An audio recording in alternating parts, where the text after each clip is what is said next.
Hello दोस्तों, आप देख रहे हैं लव मिनिस ब्लॉग में आप सभी का स्वागत है। दोस्तों, आप सभी को बता दूं कि हिट मशीन खेसारी लाल यादव का एक रील वीडियो काफी तेजी से वायरल हो रहा है, जैसे कि आप लोग स्क्रीन पर देख सकते हैं। दोस्तों, आप सभी को बता दूं कि यह रील वीडियो लंदन का है। दोस्तों, इस रील वीडियो में खेसारी लाल यादव और यामिनी सिंह नजर आ रहे हैं। और दोस्तों, आप सभी को बता दूं कि यह रील वीडियो बर्फ में बनाया गया है, जो कि खेसारी लाल यादव पहली बार बर्फ में रील वीडियो बनाते हुए नजर आ रहे हैं। और खेसारी लाल यादव के साथ में यामिनी सिंह भी नजर आ रही हैं।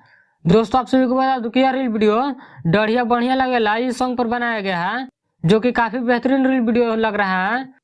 अगर आप लोग इस रील वीडियो को देखना चाहते हैं तो यामिनी सिंह के इंस्टाग्राम आईडी से शेयर किया गया है, वहां से जाकर देख सकते हैं।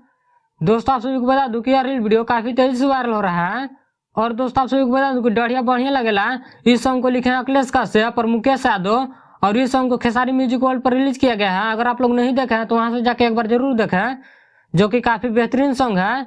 और इस वीडियो के बारे में क्या कहना चाहते हैं कमेंट करके जरूर बताएं। अगर आप लोगों को वीडियो पसंद आए तो वीडियो को लाइक करें और वीडियो को शेयर भी करें। इस वीडियो में इतना ही। ऐसे ही भोजपुरी की सारी छोटी बड़ी खबरें देखने के लिए हमारे चैनल को सब्सक्राइब करें। मिलते हैं अगले वीडियो में, तब तक के लिए जय हिंद।